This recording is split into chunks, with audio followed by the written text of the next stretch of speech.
I'm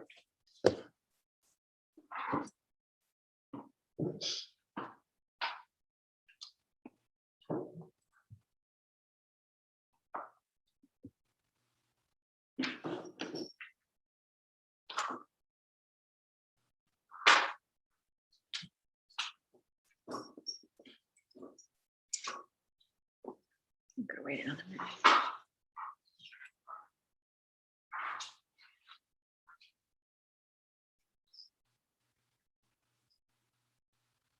Already situated.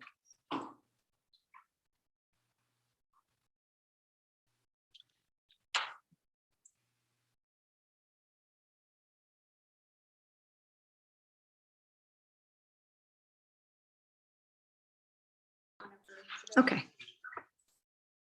All right, welcome everybody to the November 18th. I'm sorry, that it's up at the top. If it's yours or Is it mine or somebody else's? Kevin, you're okay, you got it. Okay.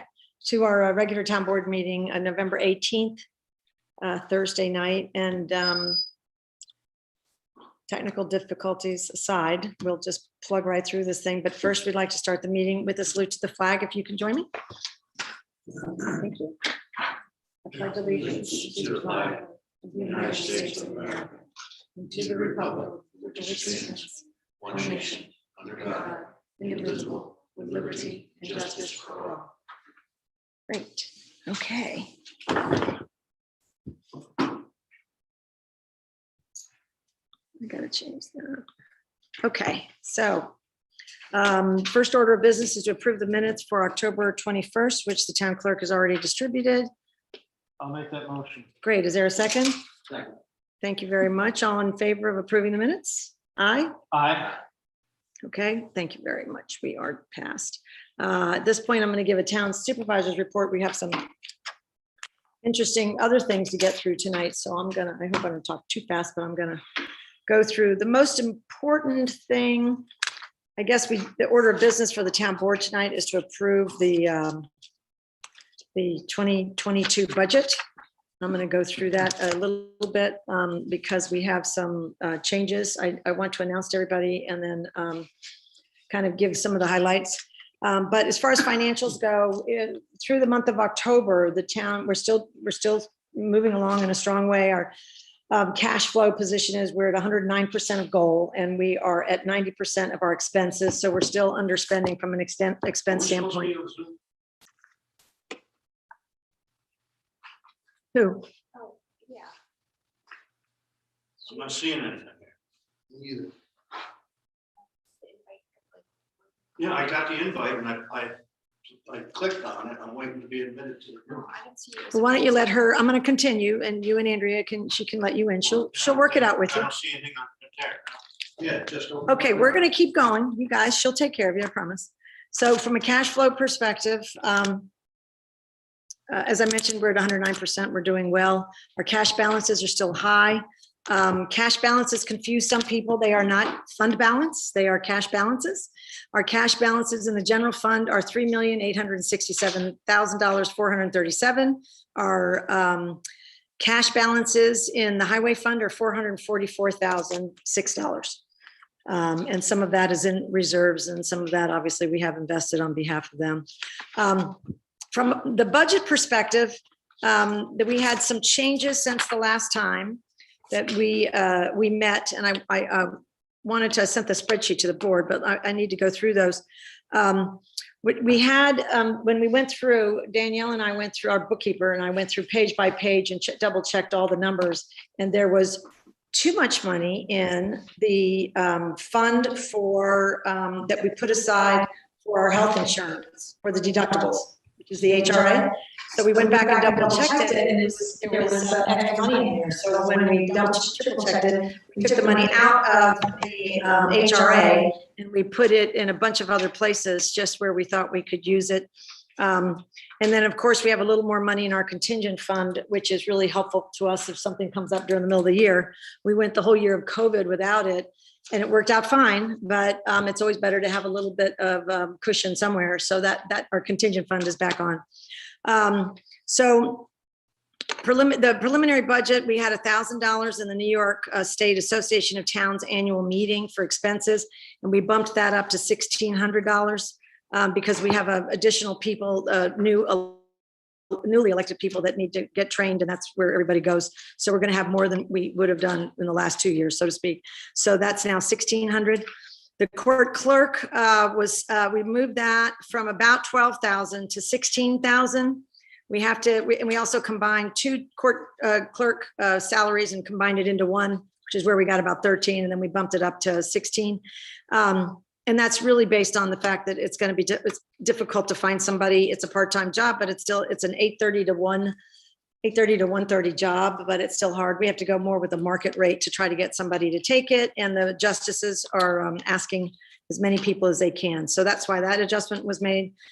We took $500 away from the data collector who works in the assessor's office because there's no plan per se for that person just yet. So we think that'll work. The assessor's office got an additional $500 to spend at the Association of Towns expenses because also he is new. I mean, now he was the director of real property tax for the county, retired, came to work for us. But, as far as being a day-to-day assessor in the town, we thought he might need these classes as well. So we added some more training expenses. We added more money to the audio equipment for the prospect for what we'd like to do in this room to professionalize the meetings, because we're not sure. Our guess is, and what we've been told is that Optimum will give us $10,000, but we don't know when, and he hasn't confirmed it with me yet. So we went ahead and put the money in so we could get it, and then when we get reimbursed by Optimum, but at least we can proceed and get the meeting room done. General contingency is up to $26,993. We've been as high as $60,000 in previous years, but we went to zero last year to save money. Added $5,000 to the animal control officer for kennels because the Dutchess County SPCA won't be housing anymore for us, which is probably a good thing because nobody liked driving all the way over there. But Us and others, right? yeah, yes, us and others, because they only want to house dogs for towns that they serve as the animal control officer for, and they're in Hyde Park. It wouldn't work for us at all. And I don't know why a lot of towns are, allowing their residents to have to go that far. But our animal control officer is obviously in town, and she only has used them once, maybe twice a year. So we think we might be able to manage this situation. We moved $500. Well, we took the CAC out of adult recreation line, 7620, and we moved it into 8710, which is a conservation CAC actual line item that they have for the CAC, and we put $500 in it, not knowing what to put for food for thought. And then maybe, at some point they might be charging people for those events. Social Security and Medicare, it went up $203, and that was because we had to add the increase that we're expecting for a court clerk. Health insurance went down the $35,000 that I was talking about because of the HRA money. We put $8,000 additional dollars into the highways machinery equipment budget, $8,800, which we thought might be helpful. And then with our insurance, general health insurance, it was overstated because of that HRA. So we took $8,800 out of health insurance for the highway and moved it over to machinery. So those were the changes that we made. From a budget perspective, though, I just wanted to make sure, and the board's been through this, but we want to make sure that everybody knows a little bit about the budget. If when we post it, if you don't take the time to read every page, we might give you the highlights. First of all, the town tax rate per thousand went down from $3.06 per thousand to $3.04. The general fund is flat for 2021, but the highway fund is going up $3,460. So it's a tiny bit, like 0.2%. But the budget for the town in 2022 is $67,643 under the tax cap for 2022. So we're about flat again for the fourth year in a row. And I think 5 years ago it went down. So I think we're keeping up with we're trying to be very diligent and keep our taxes tight is what I'm trying to say. Interestingly, and as you guys won't be surprised, the town taxable assessed value, the whole town value increased 0.8% to $622 million. So that's good. A lot of people have been feeling their housing prices have gone up. So some of the positives for 2021 that will have an impact on 2022 is summer camp and pool. I mean, we had a knockout year with the summer camp. There were waiting lists for every session. That brings in revenue that we all, use, and we use to pay for other things. The pool, we had, some people renting the pool, and it turned out to be a terrific thing. It's never made more money before, and both of those were run really well, and we were very pleased with them. We've got very strong rental income from our two properties, the solar development, and we had some special events this year where we brought in revenue, which we tried something new, and we brought in revenue from two big events that we had never done before. So from a revenue standpoint, our facility rentals, or our rental income, is very strong. Between the properties and the solar development, which we'll get $30,000 a year for just leasing the land from us. And then we'll get, there's a pilot move taxes, which I'm trying to confirm with them, and we have a conference call tomorrow morning at 9:30. I just want to make sure he and I are on the same page before I say that. But anyway, our rental income is going to started well this year, and it's going to carry over and help us a lot next year. The small little item, the clothing shed and the recycling center, our little recycling center is now in the positive, and this clothing shed is going to bring between $200 and $400 a month. And we're helping people all over the world that need textiles. So we feel good about that. And I think that the guys over there feel good about it. Mortgage tax this year, as you would expect, but we met our goal in mortgage tax by March. So, and we haven't been paid since March, because the way it pays us twice a year. Yeah. So we don't know what the next check is going to be, but mortgage tax was a home run again this year for the obvious reasons. And again, we have our ARPA funds. We have $236,000 on hand now, and we'll get another $236,000 next year.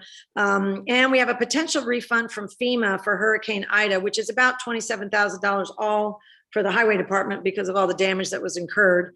We had a lot more damage in the July storm, but we're on track, and we have another call with FEMA tomorrow. So if that comes through, those are some positives, but we had a really strong year compared to last year.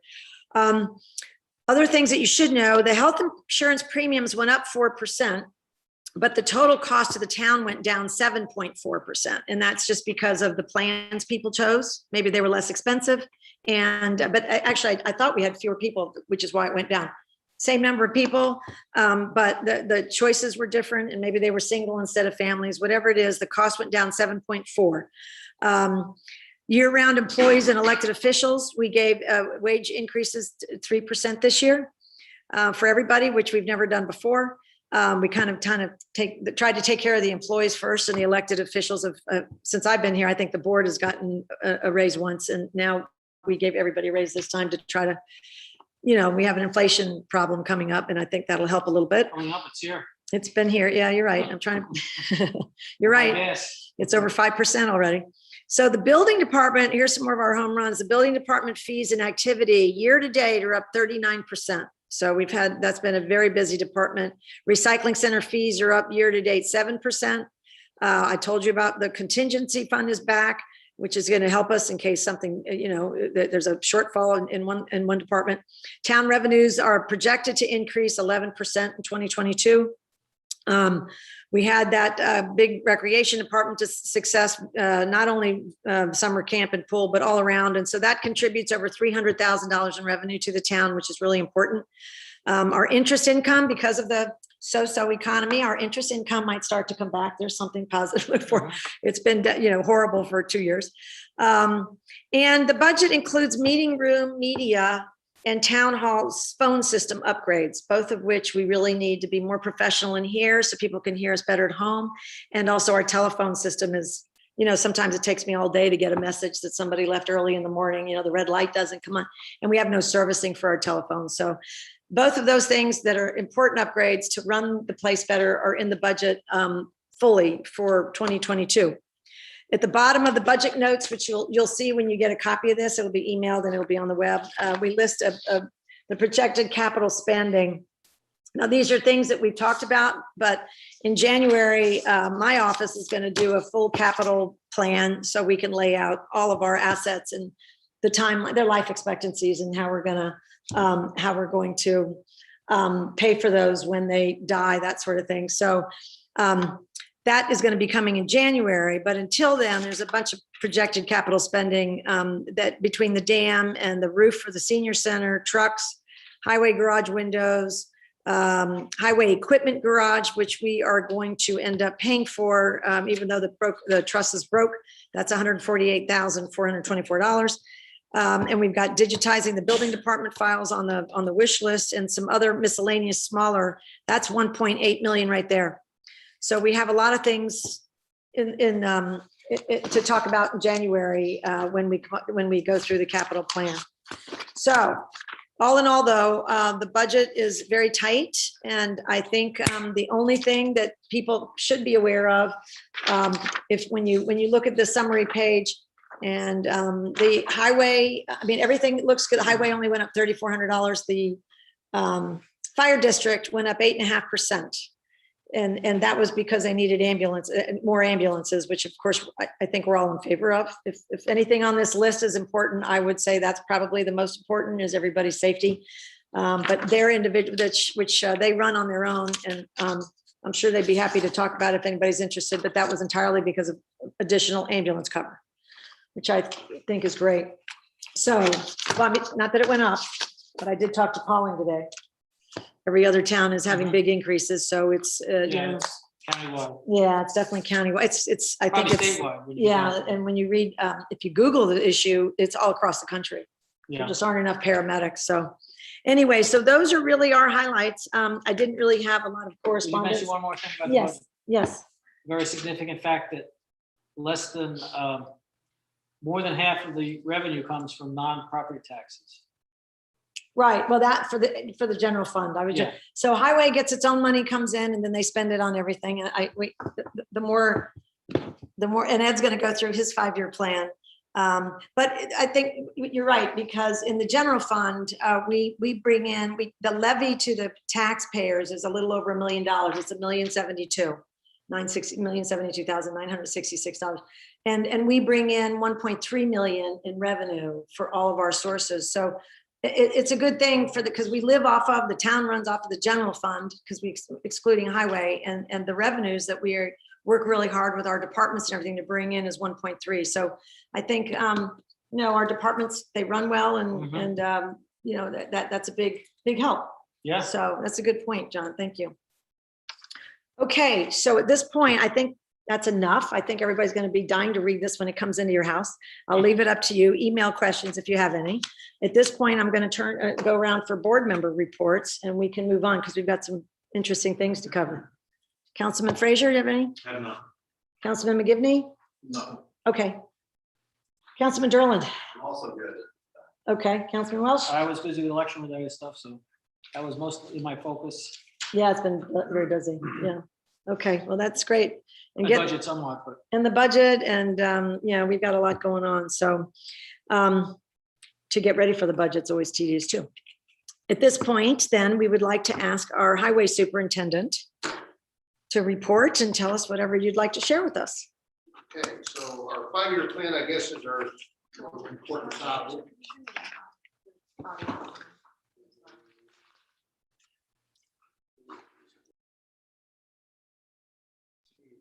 She wants, Yeah, can you just borrow your audio? Just lean to me. Go ahead.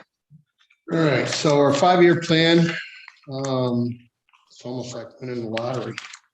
We're gonna do Clap Hill, Cutler Lane, Cole Road, Barmore, Hoofprint. Hoofprint, we're doing a engineering study on that because there is some water issues that we're trying to deal with. And apparently we may have to put a drainage easement into play. There's these past few storms, we've had some houses getting water infiltrating and such, so we've got to deal with that.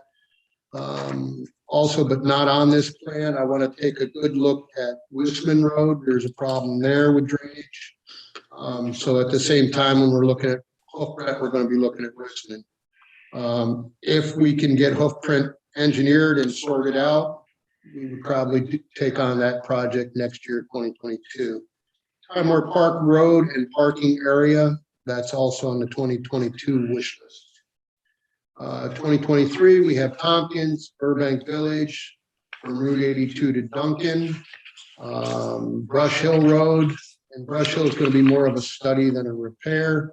Milewood Road is going to be resurfaced, and hopefully 2023, if we don't get hook print done in 2022, it'll be done in 2023. Also, 2024, we're looking at doing O'Brien Hill, Blueberry, providing the construction is complete up on Blueberry. No point in rebuilding a road when there's heavy construction going on. So if the construction's done up there and all the lots are sold and developed, Blueberry will be done. And Rick's is up for 2024. Also in 2022, not listed, Shaughnessy, Burbank Club, Mallory, where we stopped oil and chip last time, this past year to where it starts again. And Old Camby and Robinwood will all be oil and chipped. That's part of our maintenance program for the roads. Once we resurface, the following year we go back through an oil and chip seal. So that's our 5-year plan, basically. And from a letter I got from one of our major suppliers today, that may all change because it apparently all of their costs are going up 20% due to oil, what's going on in the country. So that's pretty much our 5-year plan. As far as what we've been up to, the crew's been out. I'm sure most residents have seen them. We're blowing out, which is something we just started doing. We're blowing out all the ditches, cleaning out culvert pipes in preparation for this winter and spring thaw. So the guys are out doing that. We're doing regular road maintenance as much as we can. Unfortunate, but in the next few weeks, the blacktop plants will be closed. So we're going to do our best to do as much patch work as we can now. So we've been kind of busy, and we're getting plow trucks ready to go for the winter. Hopefully they can all sit parked. That's pretty much it. Sit with a roof over their head. Yeah, that would be nice, but If that material comes in. yeah. I did want to repeat, I mentioned to you briefly, but there was a family up on Rose Court that was very, very happy that the guys came by today and cleared out a bunch of debris that somebody else had left and had been sitting there for a couple months. So thank you very much. They're very pleased about that. Yeah. Okay, next town clerk report. Okay, so as I mentioned last meeting, the shredding day is approaching. It's going to be next Wednesday. The location is here at Town Hall. I still don't have a time, which is not unusual. So I should have that either Monday or Tuesday. If you'd like your name to be added to the list for me to call, shoot me an email or call me on Monday, and I'll be happy to call you as soon as I get that time. And again, you can bring up to 4 boxes of material that will be shredded on site by Lilo Thread. They're a very secure company, and they'll be here for 1 hour. That's all I have. 1 hour. What about Okay. paper clips and staples? Are they? I think don't know. paper clips and staples are okay. They might even be able to do CDs, but I'll check. Okay. That might be something separate, but yeah, in terms of little stuff, they can Not a handle big that. deal. Okay. Yeah. Good to know. Thank you. Okay, thank you. Any public comments on agenda items? Anybody on here? Nope. Okay. Nobody's raising their hand or anything. At this point, we'd like to go to our committee and council reports, and gives me great pleasure to introduce Aki Bush, the chair of our Conservation Advisory Council. Aki? Hi there. I'm wondering, yeah, well, how should we, so Aki can be heard. I can donate mine. What I do, just take it, is it plugged in and not long enough, you think? It should be okay. Check the battery percentage.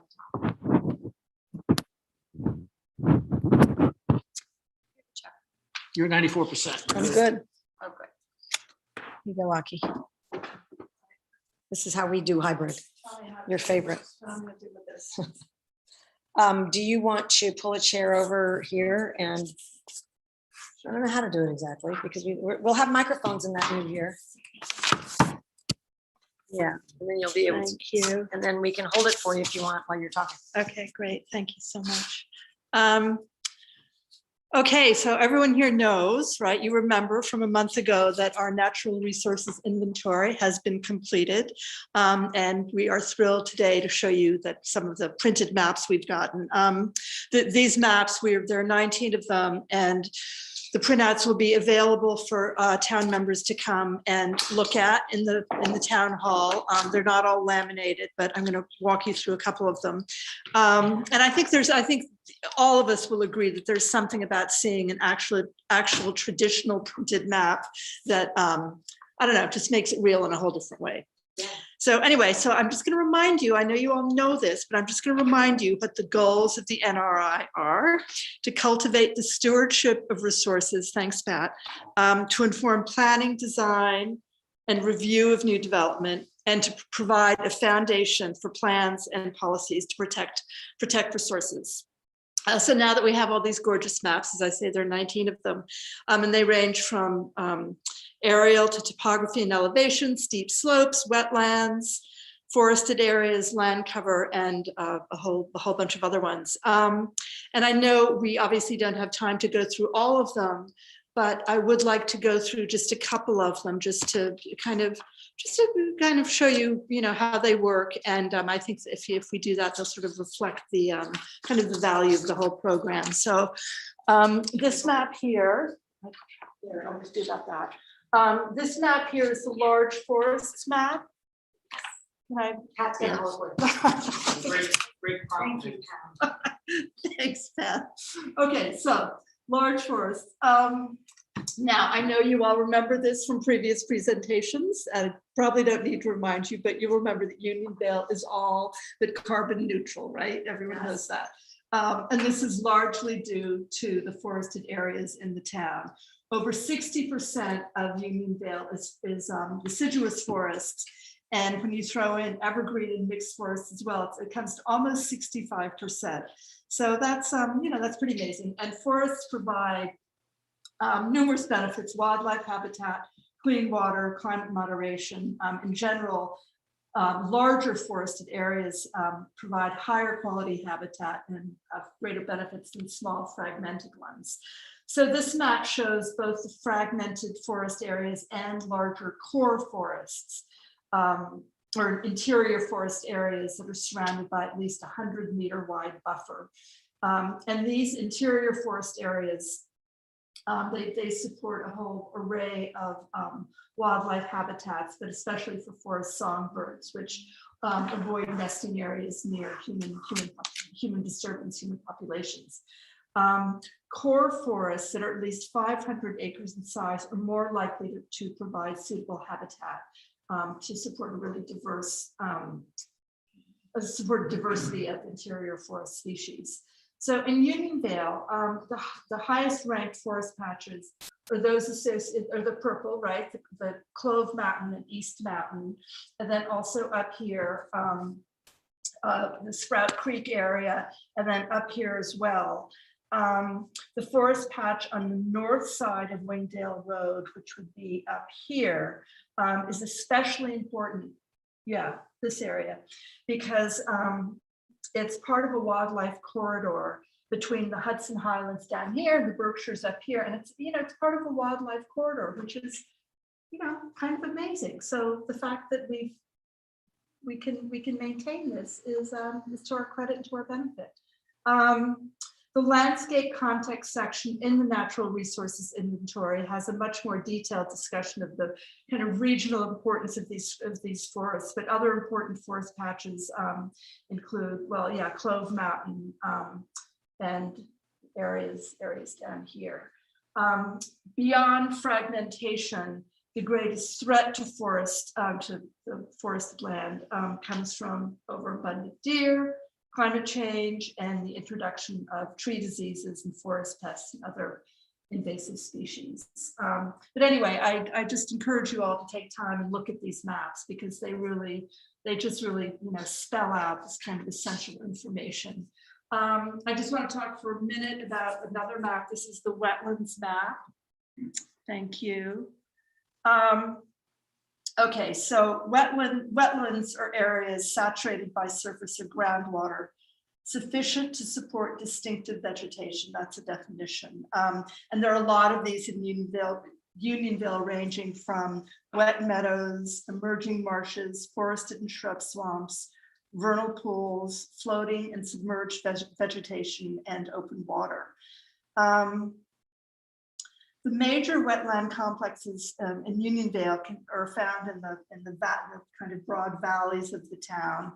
And then other kind of notable concentrations include the headwaters associated with East Mountain up here, and where else? Tributaries to along here, tributaries to Sprout and Jackson Creeks. And yeah, of course, Denton and Clove. Unionville, we also have a fair number of vernal pools, although none of these have been confirmed here. Vernal pools are small, isolated wetlands that are often dry in the summer, but they provide habitat, and they also work as filters for rainwater. So those are important as well. State and federal laws protect some, but not all wetlands. The New York State Freshwater Wetlands Act generally regulates activities in and around large wetlands, but to be protected, a wetland has to be 12.4 acres or considered of unusual local importance. And Unionville doesn't have any municipal law that directly protects non-protected wetlands, but there is a section in the town code that requires a special permit for some actions within a 100-foot adjacent area of DEC classified streams and water bodies. So that's just a quick look at these two maps. You know, there are 17 more over there. They'll be available in the town for people to come look at. I hope you do come and take a look. You'll just, I mean, I didn't know, for example, until, you know, I looked at this wetlands map, that Prey Pond is where the Fishkill Creek begins. I mean, it's right, you know, right down the road here. It's the beginning of the Fishkill Creek. That's cool information. And a lot of people, you know, don't know that. And, you know, all the tributaries that flow into Prey Pond. So you just look at these maps and you find out things. You think you know where you live, and then you look at these maps and you just get this new information. So I urge everyone to take a look. Okay, I'm not going to talk about the maps anymore. I'm just going to give you a couple of quick updates from the CAC. Thank you, Pat.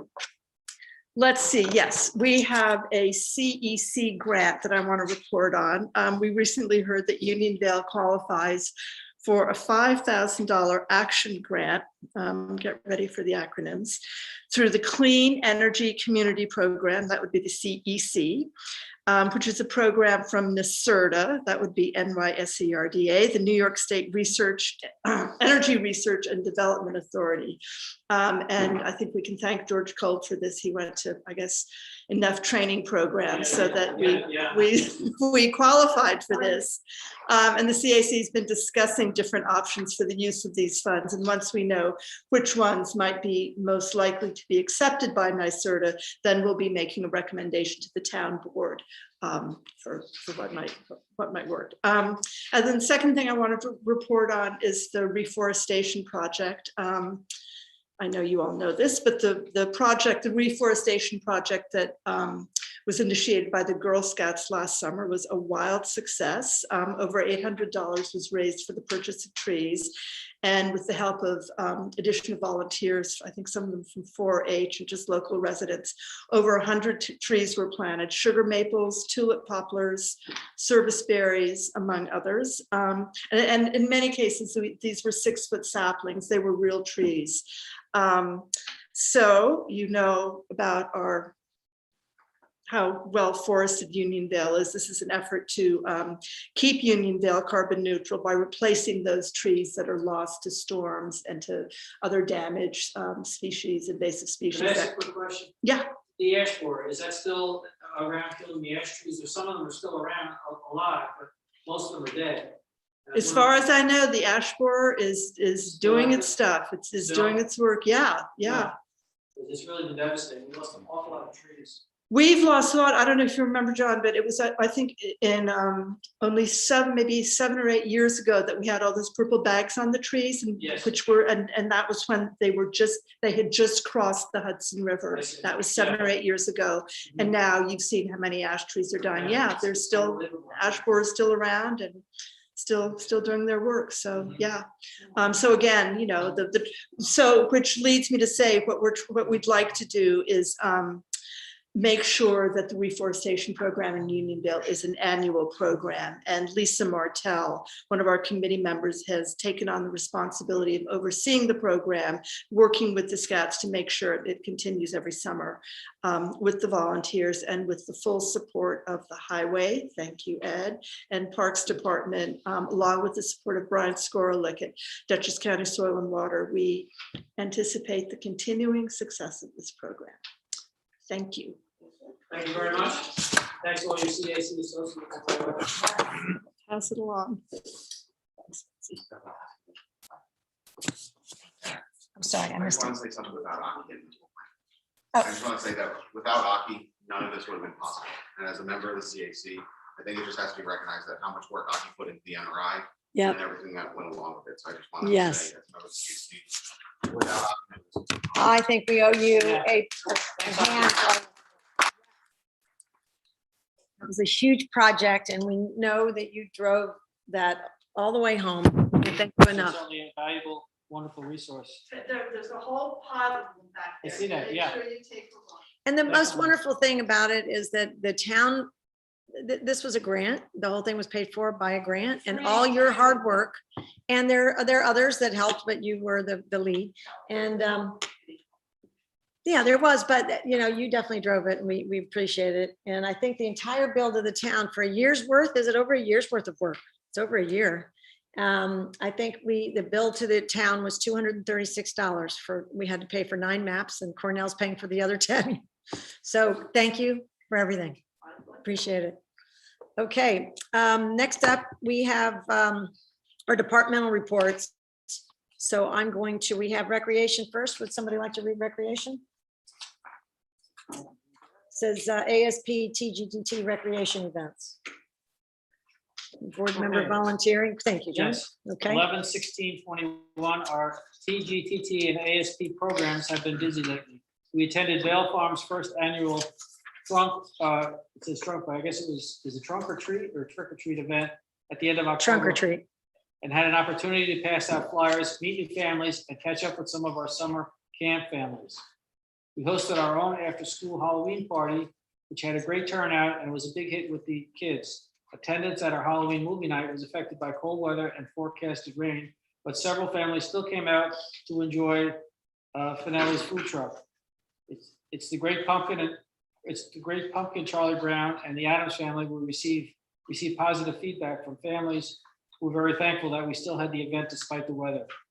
We are exploring ways to reach out to families and schools to grow attendance at our after-school programs. Our TGTT full and half days continue to have excellent attendance each time. We are hosting a Thanksgiving party for the after-school program this week and have other special holiday themed days planned for the program through the end of the year. The next big event that we are getting ready for is the Grand Illusion on December 4th. The community is invited to join us for a visit from Santa, roasting marshmallows around a fire pit, arts and crafts for kids, and holiday cheer, followed by the Grand Illusion of the holiday lights at Timor Park. We are looking forward to continuing this festive tradition. Terrific. I know that they have on email and Facebook their flyers that they send out to advertise, so December 4th. After that, the animal control, I don't have a written report from Mary Jean Calvi, but I did want to mention that I talked about the $5,000 on the budget. We could talk to our highway superintendent. He has a shed that he may be interested in. We're a little worried because it needs electricity, it needs heat and all that stuff, but it's a beautiful shed with a fence around it that could serve as a kennel. And he lives near Mary Jean Calvi, our animal control officer, but his wife may become attached and never want to give up any one of the animals. So he's a little bit questionable if there's anybody else in town who might have some kennel space that we could electrify and heat and all that in case we have a winter, holdover. Most of the animals, due to our town clerk and our animal control officer working so well together online, and they put it online really quick, and the people know to call. And if you haven't registered your dogs, you need to register them because they get found quicker. But anyway, they do a very good job of putting families back together. But if we need somebody, we'd like a short kennel, and I'm putting in this plea on behalf I of may Mary know Jean. someone. You might? Okay. Yeah. So it'd be helpful if we could check around, and, Okay. and we'll help with the, again, with the heat and all that, as I said. So Mhm. that would help. And then everybody stays in town, which would be a win-win Oh, for I do. everybody. Yeah, short trip to retrieve your animal. Exactly. Next up is the Constable Report. Would one of the councilmen like to read that? I can read that. Okay. Constables patrolled approximately 562 miles of town roads, including all town properties, filling the Explorer with 42.2 gallons of gas. The 3 court dates totaled 65 cases on the docket, with 29 actual appearances. There were no incidents to report. Constables reported the following during patrols: 10-2 assisted motorist with disabled vehicle until tow truck arrived. 10-14 assisted state police with traffic for deer car accident on Route 55 in the forest. 10-16 provided security for a Gaelic festival at Timer Park with no incidents to report. Annual New York State Constable training is scheduled for December 4th and 5th, 2021. Constables will be providing traffic control for the Christmas light display at Bloomer Road and Patrick Drive nightly from November 26th through December 28th. As in prior years, our goal of each night is to keep every road safe for both town residents and visitors to the display, keeping traffic flowing on public roads, making sure emergency services can get through the area, and minimizing the impact of increased traffic to neighborhood residents.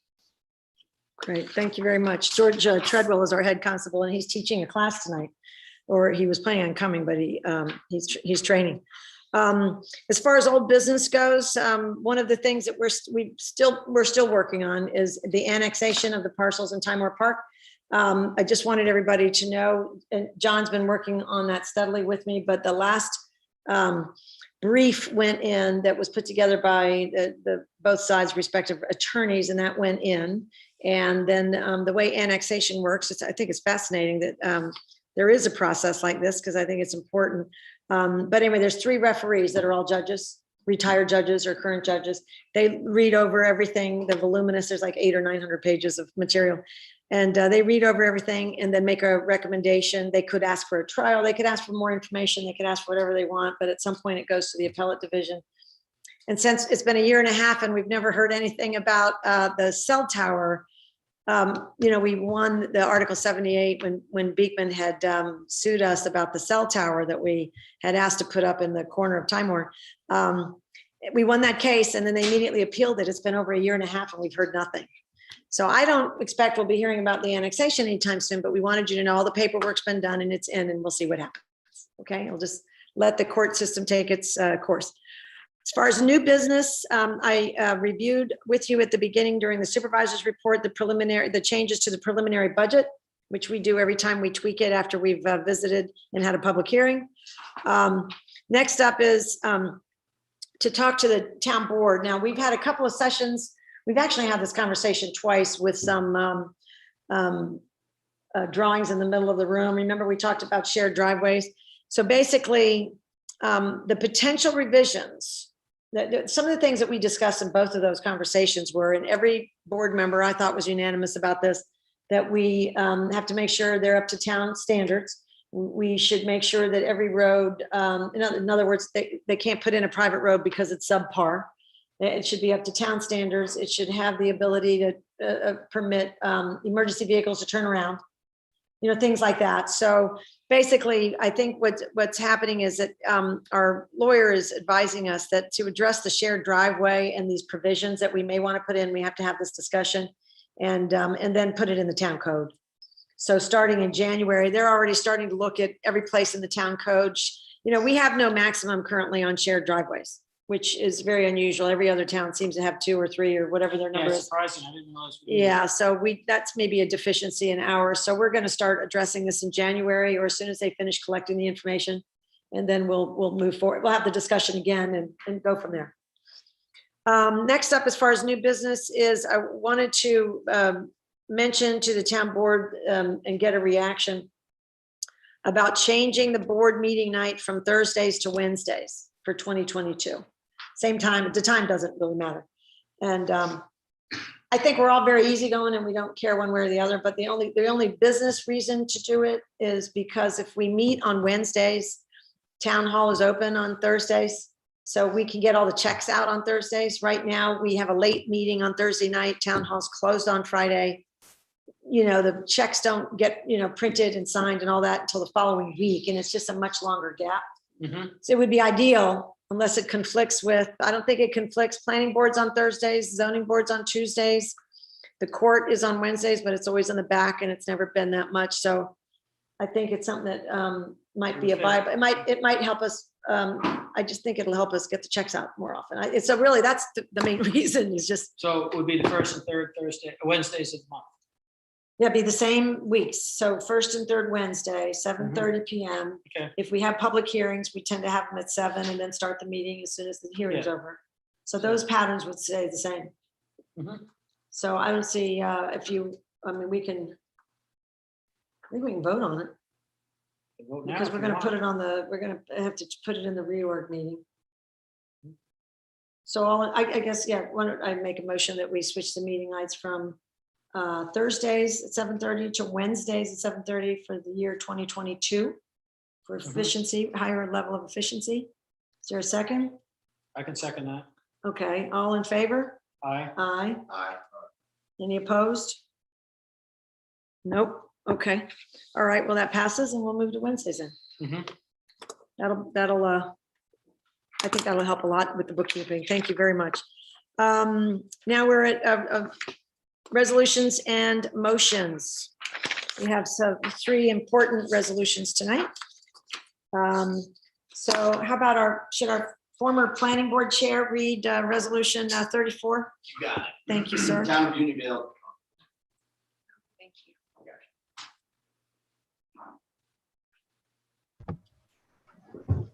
Okay. All right, Town of Unionville Town Board Resolution number 34 of 2021, a resolution accepting the natural resources inventory for the Town of Unionville. Whereas the Town of Unionville Conservation Advisory Council, CAC, established through Resolution number 22-2020, has completed a Town of Unionville Natural Resources Inventory, NRI, in 2021 to assist the town, its various agencies and boards, and the public in identifying and considering important resources located within the town. And whereas a natural resources inventory is an inventory of specific natural resources which are characterized by natural scenic beauty or whose existing openness, natural condition, or present state of use, if preserved, would enhance the present or potential value of abutting or surrounding development, or would establish a desirable pattern of development, or to offer substantial conformance with the planning objectives of the Town of Unionville, or would maintain or enhance the conservation of natural or scenic resources. And whereas the NRI includes maps displaying the town's mineral, water, biological, recreation, scenic, and historic resources and their significance to the Town of Unionville, to the Unionville community, associated data and descriptive reports summarizing the inventoried resources, findings, and recommendations. And whereas the purpose of the NRI is to provide information for comprehensive land use and conservation planning, and to allow natural resource information to be included in local planning and zoning.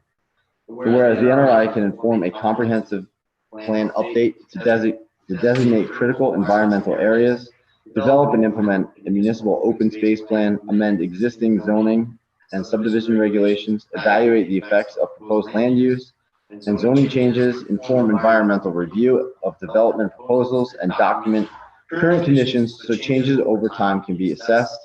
Whereas the NRI was made possible by an award from the DEC Hudson River Estuary Program through a partnership with Cornell University at no cost to the town, providing guidance to the work group, assistance with data acquisition and management, creation of resource maps, and the review of the NRI report.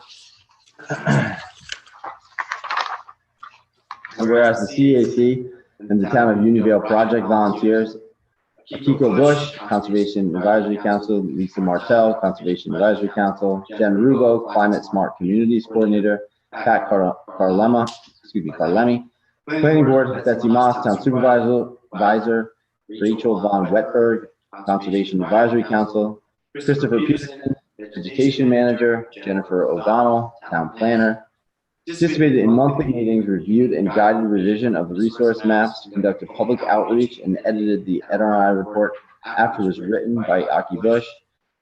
Whereas technical assistance to the NRI was provided by external reviewers, James Smith, Unionville Zoning Board of Appeals, Julie Hart, Dutchess Land Conservancy, Aaron Hogan, Dutchess Land Conservancy, Karen Brew, Dutchess Land Conservancy, Doug Ramey, East West Forestry Associates, Inc., Ingrid Hakel, Hudson River Estuary Program, DEC Cornell University, and Dylan Tuttle, Dutchess County Planning and Development.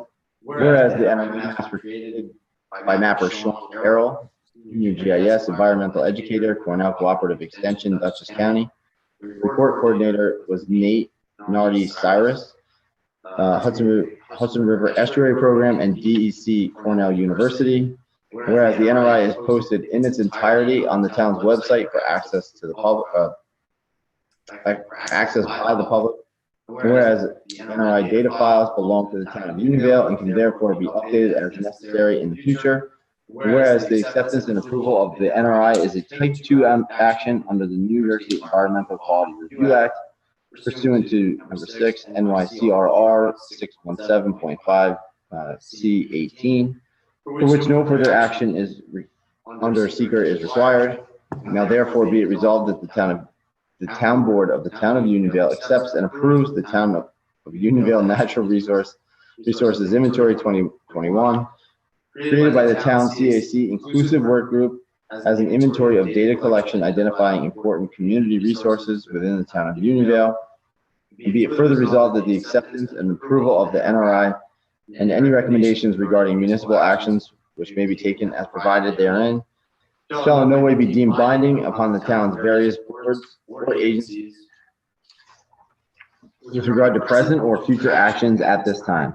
By adopting the Natural Resources Inventory, this is the intent of the town board that is valuable and comprehensive inventory of the town's natural resources be referred to often by the town boards, agencies, and the public to assist in the development, management, and protection of these invaluable resources, with the addition of the planning board checklist and site resource analysis contemplated in 2022 for future use. It is the further intent of the town board to periodically update and or amend this inventory every 5 to 10 years or as it may be appropriate in the future. Excellent. Thank you for offering that resolution. May I have a second? I will second. Okay, may I have a roll call vote, please? Okay, Councilman Drummond, Aye. Councilman Frazier, Aye. Councilman McGivney, Aye. Councilman Welsh, Aye. Supervisor Moss. Aye. Okay, resolution number 34 for the passing of the NRI maps adopted. Congratulations. Thank you very much. Okay, should I do the resolution number? Yes, hold on with, you want to offer a resolution 35. Thank you. Okay, Town of Unionville, resolution number 35 of 2021. Resolution authorizing the reforestation of Unionville program to occur annually and be coordinated by the Conservation Advisory Council. Whereas in July 2021, Girl Scout Julia Hogenkamp, in pursuit of a silver award, negotiated a project with Supervisor Moss that had specific requirements, including sustainability. And whereas from January 1st, 2021 through June 30th, 2021, the Town of Unionville Highway and Parks Departments had to cut down or remove 119 trees from town-owned property or the town's right-of-way along the roads.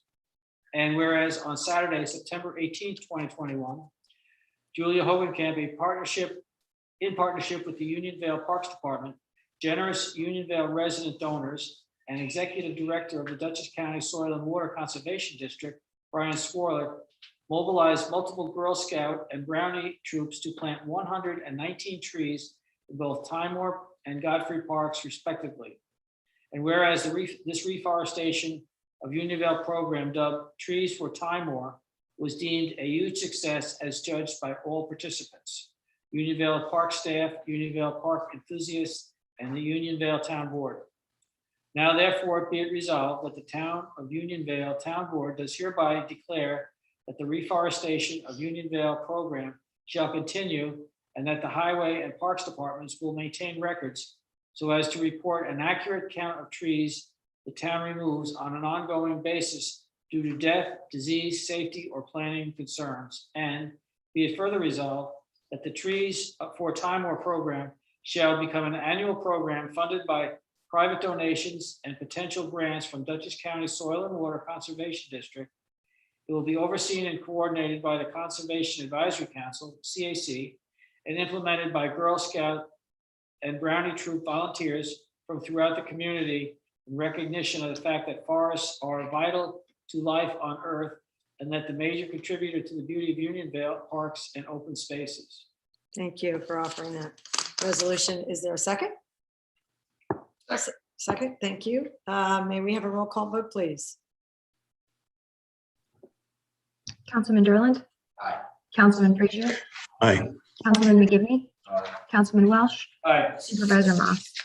Aye. Wonderful. Reforestation of Unionville resolution passes. Final resolution tonight, number 36 of 2021.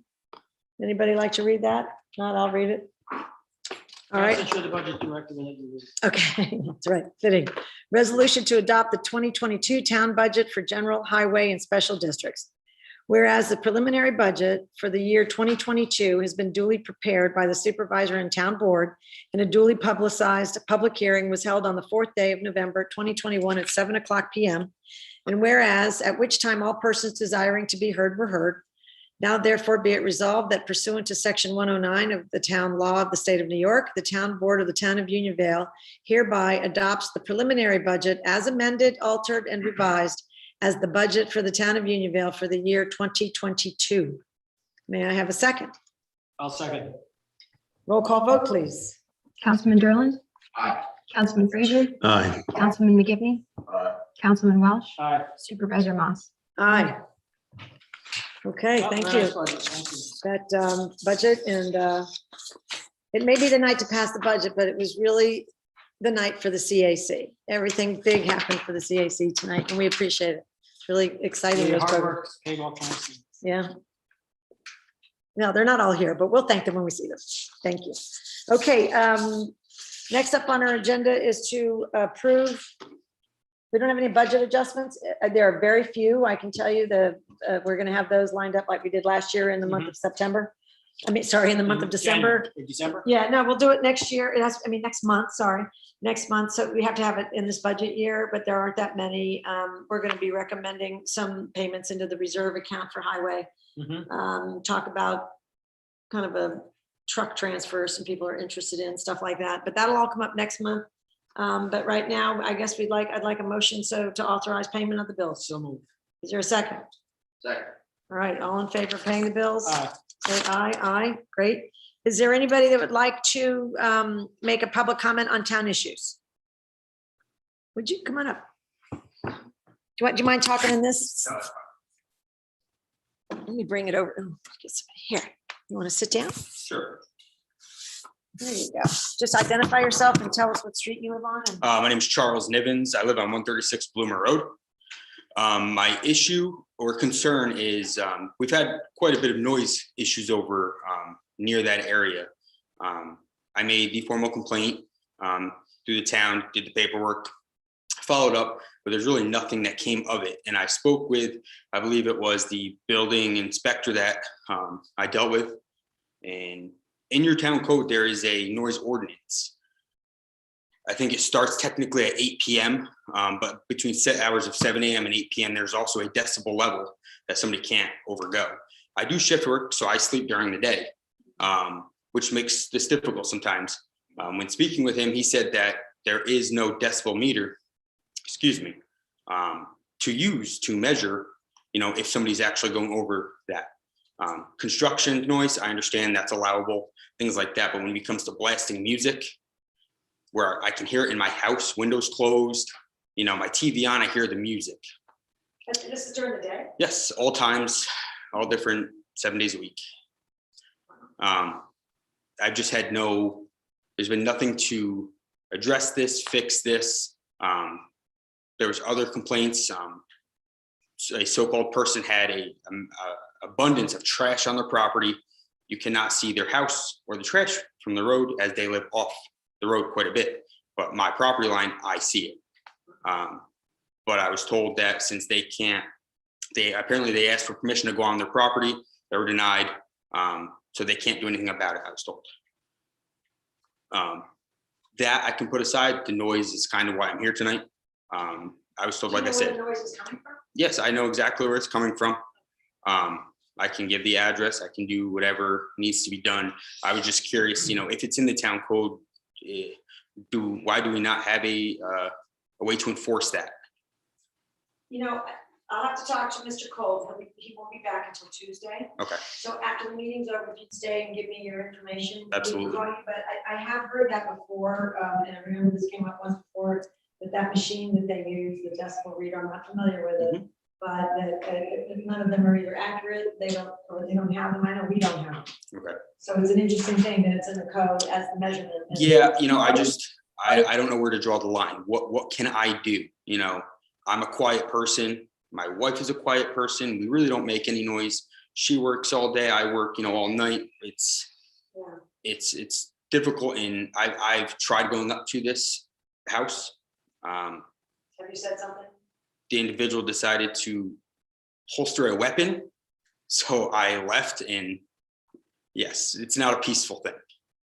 Okay. So why don't you stay after the meeting? You'll get more information from you, and I'll discuss it Absolutely. with Mr. Cole when he's back. Absolutely. And then we'll give you a call. Yes. Okay, sorry about that. Thank you. I appreciate All your right, time. thanks for coming up. Any other comments on town issues before I take that? Okay. All right, thank you. Won't be long. All right. Well, I think that covers. I'd like to bring up something. Past few months, I've spent quite a bit of time speaking with residents in the town, quite a number of residents. Number one topic has been library service. And that was also a proposal on the ballot this time around. 627 residents voted in favor of restoring library services. I think it's probably safe to say that each one of those votes would represent a couple kids on average as well. So there's a significant number of our residents that aren't being addressed here in town. I took a look at operating expenses of the surrounding libraries. Town of Poughkeepsie is nearly $7 million annually. Town of Beekman is $424,000. Town of Pauling, $450,000. Town of LaGrange, over $3 million. Millbrook Library is $495,000.